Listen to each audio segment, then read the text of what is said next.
మహేష్ బాబు గారు has been summon to court. సినిమాల గురించో అవార్డులు ఇవ్వడానికో కాదు, సూర్య ఇన్ఫ్రాకి సంబంధించిన ఒక 50 crore స్కామ్ గురించి మాట్లాడడానికి. మీరు విన్నది కరెక్టే, 50 crore స్కామ్ గురించి మాట్లాడడానికి. Welcome to rebel voice. ఇక్కడ మేము ఇష్యూ గురించి గాసిప్ చేయడానికి రాలేదు, క్వశ్చన్స్ అడగడానికి వచ్చాం.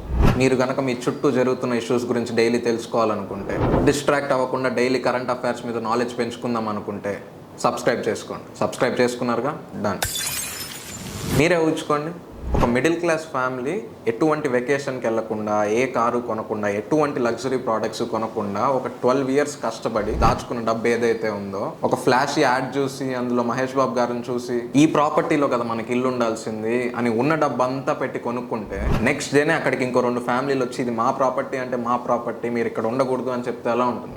న్యాయం కోసమని పోలీస్ స్టేషన్కి వెళ్తే పోలీసులు డాక్యుమెంట్ చూసి ఇది అసలు ఇల్లీగల్ ప్లాట్, మీరు ఎలా కొన్నారు అని అడిగితే ఎలా ఉంటుంది? సూర్య ఇన్ఫ్రాలో ఇన్వెస్ట్ చేసిన వాళ్ళ పరిస్థితి ఇప్పుడు ఇలానే ఉంది. గ్రీన్ మెడోస్, సాయి తులసి ఎన్క్లేవ్, వీటిలో ఇన్వెస్ట్ చేసిన వాళ్ళ పరిస్థితి ఇప్పుడు ఇలానే ఉంది. 300కు పైగా ఇన్వెస్టర్స్, ప్రాజెక్ట్స్ అన్ని సగంలో ఆగిపోయాయి. డూప్లికేట్ రిజిస్ట్రేషన్స్, ఒకే ప్లాట్ని 2కో లేదా 3కో ఫేక్ రిజిస్ట్రేషన్స్ చేశారు. మహేష్ బాబు గారు బ్రాండ్ అంబాసిడర్ అయినా ఆయన కంపెనీలో ఏం జరుగుతుంది అన్న విషయాలు తెలియవు కదా.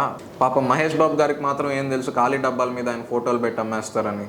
అసలు దీని వెనకున్న mastermind Kancharla Satish Chandragupta, head of Surya infra. ఇంటర్నల్గా ఏం జరుగుతాయన్నది ఈయనకే తెలుసు. ఇప్పుడు ఆయన జైల్లో ఉన్నారనుకోండి, కానీ మోసపోయిన వాళ్ళ పరిస్థితి ఏంటి?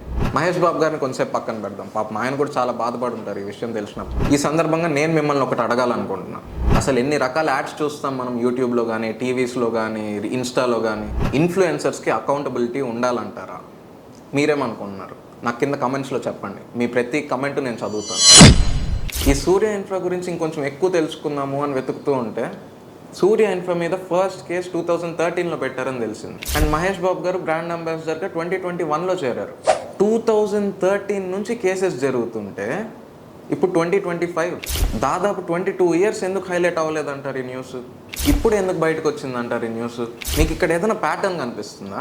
Last time Telangana government houses cool చేస్తుంది అని నెగిటివిటీలో ఉన్నప్పుడు అల్లు అర్జున్ గారి కేసు. ఈసారి 400 acres ఆఫ్ గ్రీనరీ కూల్ చేస్తున్నారు అని నెగిటివిటీ వచ్చినప్పుడు మహేష్ బాబు గారి కేసు. ఇది కోఇన్సిడెన్సా లేదా ఒక కవరప్ ప్యాటర్న్? మీరేమనుకుంటున్నారు? నా కమెంట్స్లో డెఫినెట్గా చెప్పండి, నేను తెలుసుకోవాలనుకుంటున్నాను. ఈ రోజు రెబల్ వాయిస్లో మేము ఇష్యూని గ్లామరైజ్ చేయడానికి రాలేదు, క్వశ్చన్ చేయడానికి వచ్చాం. ఒకవేళ ప్యాటర్న్ అయితే మహేష్ బాబు గారే లాస్టా, లేకపోతే తెలంగాణ గవర్నమెంట్ నెక్స్ట్ నెగిటివ్కి వెళ్ళినప్పుడు ఇంకెవరన్నా వస్తారా? ఈ వీడియో మెయిన్ ఏం ఒక యాక్టర్ గురించి కాదు, ఒక సిస్టమ్ గురించి, మన అటెన్షన్ని వాళ్ళకి అనుకూలంగా మార్చుకునే ఒక సిస్టమ్ గురించి. ఈ రోజు మహేష్ బాబు గారు, రేపెవరు? ప్రతి విషయంలో బిగ్గర్ పిక్చర్ చూడడం మనం ఎప్పుడు స్టార్ట్ చేస్తాం?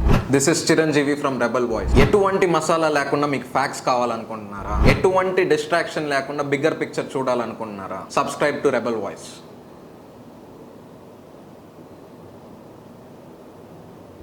సబ్స్క్రైబ్ చేసుకున్నారుగా?